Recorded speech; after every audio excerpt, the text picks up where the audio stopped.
Chapter 9. Carter. Carter readjusted his vest for the 100th time as he waited for the wedding to begin.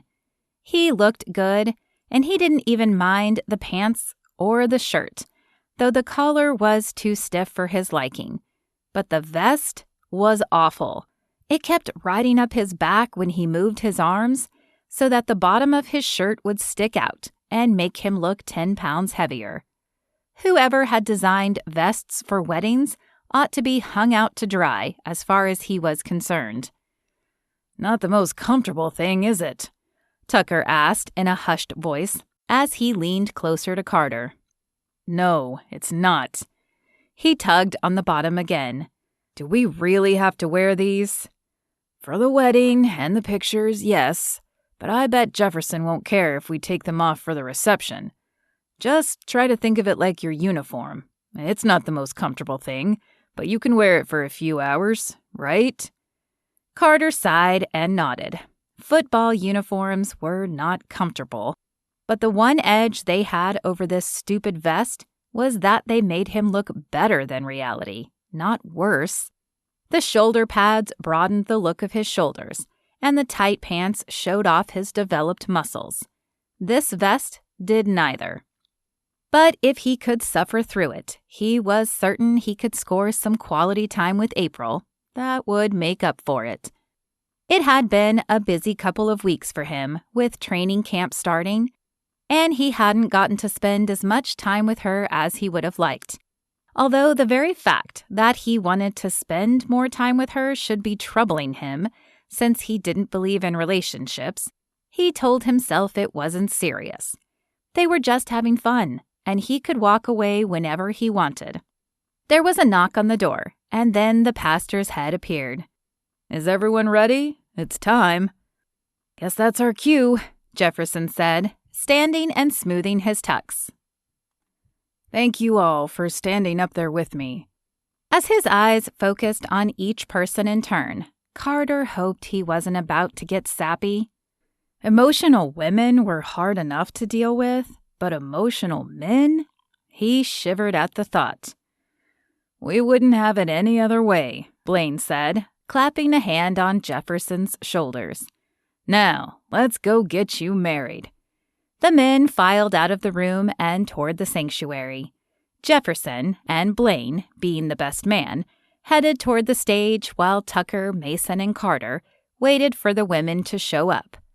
Though Carter understood why Jefferson had picked Blaine as his best man, he couldn't help the slight twinge of jealousy that flared within him at the thought that Blaine would get to walk April down the aisle, while Carter would be stuck with Blaine's wife. That was only a moment, though, he had to remind himself. He had the rest of the evening to charm April, and hopefully take her home. Ever since the kiss they'd shared outside her office space, he'd been imagining the next step, sure that it, too, would not disappoint. The girls appeared a moment later, and Carter's breath caught in his throat. All of the women were pretty, but April was a vision. Her red hair was pulled up in an elegant twist, with only a few curled tendrils framing her face. With her hair up, her shoulders and neck were even more accentuated, and he fought the urge to run his fingers down her neck. She smiled shyly at him as she took her place in front of Lucia. Carter returned the smile and then turned to face the sanctuary door when the music began. "Are you ready for this?" Kinsey asked, taking her place beside him. Carter shrugged. "I'm not the one getting married, so I don't see why not." He just hoped the ceremony itself wasn't long. "But I bet you will one day." The opening of the door kept him from responding to Kinsey, thankfully, and he focused his attention on the walk ahead of him. Though he didn't recognize many, there were a few familiar faces of his teammates among the crowd.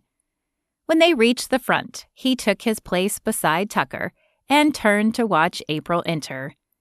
She was just as pretty coming down the aisle as she had been in the hallway, and for a moment he wondered what she would look like in a white wedding dress coming down the aisle toward him. Whoa!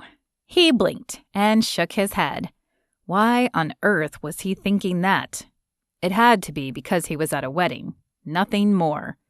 Shaken, he forced his eyes to focus on Jefferson's back instead of April. That was safe territory. He tried to keep them there for the duration of the ceremony, but they slid over to April more than once. Thankfully, the service didn't last long, and before he knew it, he was heading out of the church with Kinsey on his arm. The reception was to be held in a large meeting room in another part of the church, but Carter waited to head that direction until April appeared. "Wasn't that beautiful?" she asked when she saw him. "Not as beautiful as you." He enjoyed watching the blush color her cheeks. She dropped her eyes to the floor and shook her head softly. "I'm not the center of attention here. Lucia is." Carter stepped closer to her and touched her arm. "Well, you definitely grabbed my attention. Can I escort you to the reception?" Her lips curled into a small smile before tucking her arm through his.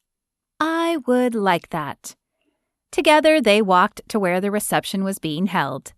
Though it still looked a lot like a meeting room, someone had definitely done some decorating. White streamers hung from the ceiling in loops, along with tall and sparkling lights. "Well, not bad for a church, huh?" April smiled up at him as they entered. Carter shrugged. "A banquet hall would have been better, but I guess it's okay." She chuckled and nudged him lightly with her arm. "Is that what you want when you get married?" "Maybe." He smiled coyly at her. He had no intention of getting married, of course, but he had dated enough women to know they wanted to think the man did. If he flat out said he was against marriage, most women, the good ones anyway, would wave goodbye and disappear. "I don't know if I'd like being married, but I'd sure like to have a big wedding one day," April said with a sigh and a dreamy look in her eyes. He could tell she was picturing the perfect dress, the venue, the food, all of it. And he wondered what sort of dress she would pick. "Isn't marriage part of the deal with a wedding, though?" Her eyes cleared and she sighed. "Yeah. Unless I find someone willing to share the day with me and then walk away." Carter studied her face, but he couldn't tell if she was serious or tossing a hint in his direction. Thankfully, the entrance of the rest of the wedding guests distracted her and kept him from having to respond.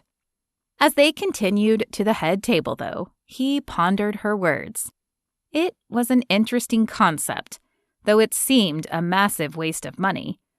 Thankfully, Jefferson and Lucia hadn't assigned seats at the head table, and Carter was able to sit next to April.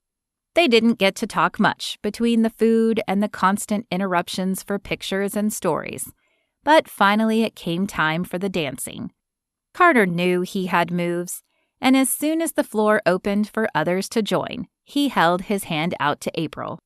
Though he was fairly certain he wouldn't have to do much to charm her, he wanted to make sure he sealed the deal tonight.